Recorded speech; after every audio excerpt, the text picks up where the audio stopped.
bats, you're ruining date night! Where is it? Where's the trigger? Where is it? Villains are cool and all, but sometimes they need to be reminded that they're not the main character. Here are some examples of the top 10 moments when villains messed with the wrong guy in DC movies. Also, you can become a member for early access to these videos.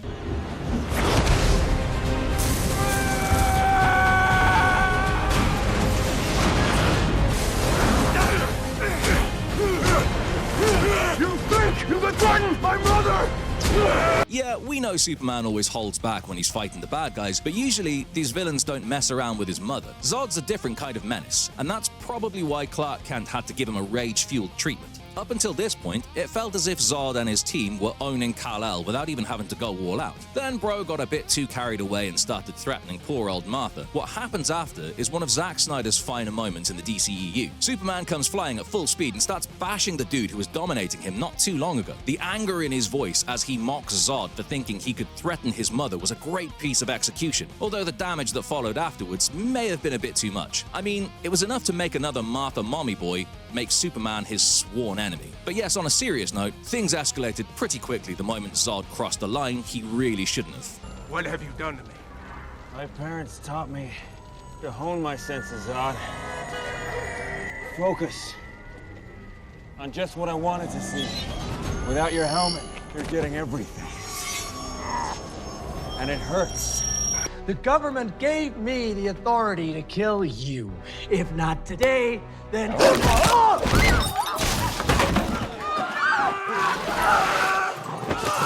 Yes, I know the opinions are a bit divided on the 2025 Superman movie, but I think most of us can agree with how they treated Lex Luthor towards the end of the film, especially the part where Krypto violates the Baldy in front of a live audience. I'm aware that this was a very James Gunn kind of thing to do, and it does seem a bit redundant now if you've seen too many of his movies. However, I totally enjoyed watching Lex getting humiliated this way, because the guy was being a hater for no good reason. Well, haters don't rely on logic when it comes to their subjects of hate, but this man was a whole other level. He wasn't some dopey Venusian catapulted onto this planet just to have the world fawn over him because his strength illuminates how weak we all really are. He even became a global meme online for this very reason. I think what also works here is the fact that Superman isn't the one dealing damage. It would have seemed very out of character for him to have beaten up a bald human, but if his dog does it, nobody's gonna have a problem. Yes, I know Krypto's supposed to be Supergirl's pet, but he's a much better vibe match for Kal-El in my opinion. Krypto, drop him! Krypto, drop him! Drop him!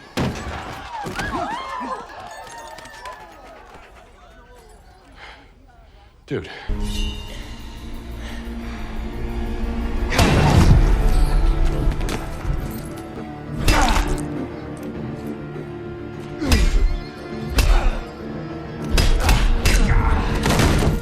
Keanu Reeves should be named John in whichever movie he chooses to do. His early fame had to do with films like Point Break and Bram Stoker's Dracula, both of which had a John name variation. There's the iconic John Wick franchise, and we also have the highly underrated Constantine, where Bro is John again. The scene in question is when he knocks the daylights out of Balthazar with his holy knuckles and finishes the fight off with the last rites. That demon really thought he could choke Constantine into submission, and he paid the price for getting a little too ahead of himself. Don't fight it, Johnny boy. Enjoy it. I guess Balthazar was more of a sub than a dom. Anyway, I really hope they do justice to Constantine 2, even though there hasn't been much development on the release date. What do you love? She was my only mission, and you brought her right to us. Oh, we have got company. Betsy, Betsy, Betsy. Stupid bats, you're ruining date night! Hey look, we got Batfleck on this list too. I may have unintentionally roasted him in the Martha entry, but I still feel he was done dirty by not being given his own movie. In 2016's Suicide Squad, we do see him in a cameo appearance, wherein his most important scene was when he chased after the Joker and Harley Quinn in an impressive display. We already know that Batman and Joker aren't exactly the best of pals, so the moment doesn't feel unwarranted. After all, any character played by Jared Leto does seem to have a hard time extracting sympathy from the audience. Well, at least the scene was shot nicely and looked good on the big screen because there weren't many other sequences that made us like this movie.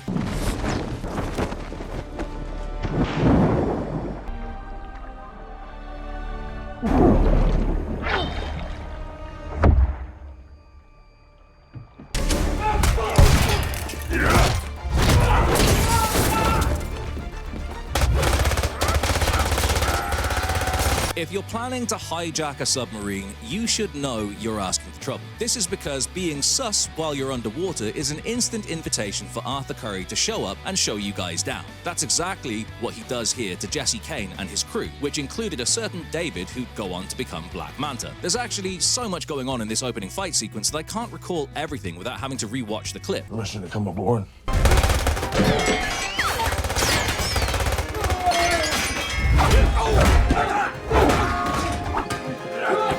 All in all, it was a standard showcase of strength and power from Aquaman, which ticked all the superhero boxes. Most importantly, there's Jason Momoa without a shirt on, which is what ladies wanted to see. We all know this film didn't make $1 billion because of the plot, eh? I'm not too kind.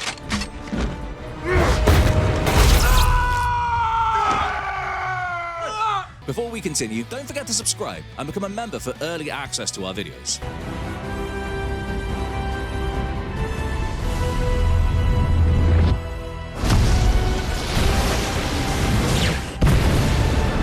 After the kind of attitude this petty dude was putting on, I was so satisfied to see Diana slaying the god of war. Don't worry, I'm not talking about the goat Kratos. I'm referring to how Ares got humiliated with both style and substance in the final battle. The fight does start off with him playing around and not taking Wonder Woman seriously, but she eventually manages to gain the upper hand and turn all the tables after he starts mocking Steve. They are ugly, filled with hatred, weak, just like your Captain Trevor. Love can do all kinds of things to a person's intent, and that's why I feel Zack Snyder doesn't get enough credit for writing this movie. Anyway, Ares soon realized he was messing with the wrong opponent as he got wrecked in the final act of this insane encounter.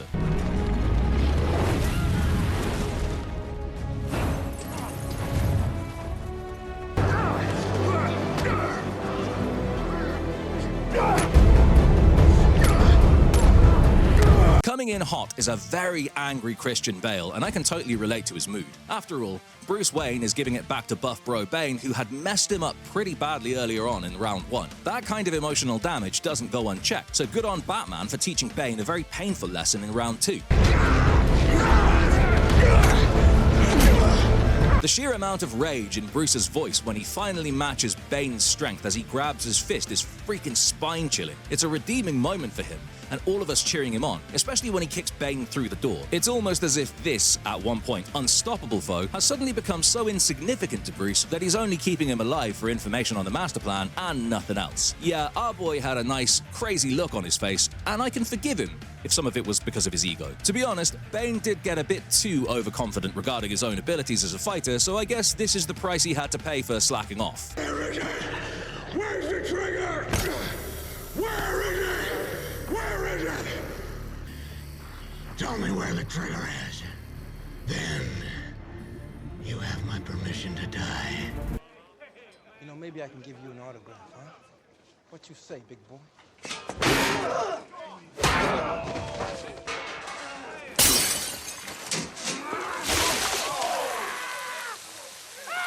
In at number 3 is a classic fan moment for viewers of the TV Regent. Rorschach gives off extreme alpha male vibes, and even giga-chads like Mike O'Hearn wouldn't want to mess with him jokingly. The prison scenes are the ones where he stands out the most, and instead of one moment, I want to highlight 2. The first one is the obvious reversal of the almost lethal prank which gave us the legendary line, "I'm not locked in here with you, you're locked in here with me." None of you seem to understand. I'm not locked in here with you. You're locked in here with me. The next one takes the gore factor up to 1,000 as Bro calmly holds onto his attacker's hands while the other prisoners saw off his arms. Rorschach was not the aggressor in either of the situations, but his retaliations were so extreme that the villains quite easily started looking like the victims. That's just how badass this character really is. Never disposed of sewage with a toilet before. Obvious, really. 2-0. Your move.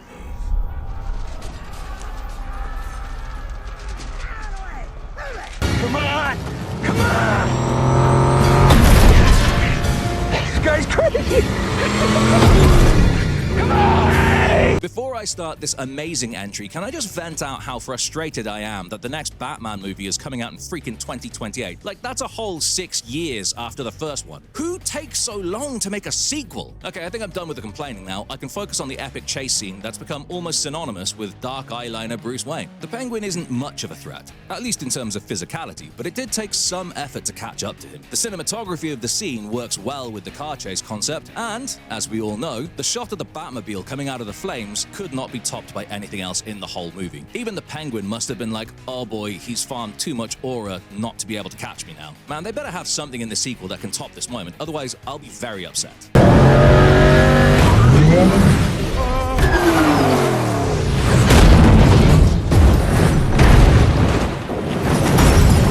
For Darkseid.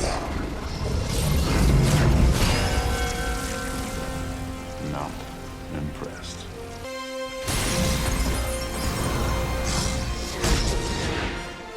I know people say that violence is bad and stuff, but be serious here. Every show out on streaming platforms in the 2020s has got loads of brutality and the fans love it. Even the family-friendly stuff on superhero movies never shies away from giving us what we need, and Superman's supreme whooping of Steppenwolf is proof of that, which is why it takes the top spot today. The Horn Bro tries to wreck the Justice League, but just when it looks like he's about to have the last laugh, our boy Kal-El arrives to mock him before he absolutely violates the little wuss without mercy. Whether he was breaking his weapon or bashing his face in or firing his lasers, this was a one-sided beatdown, and Black Suit Superman didn't even have to go hard. It was sheer dominance, unlike anything we've seen before in the DCEU, and yet, Clark Kent makes it look as if it was the walk in the park.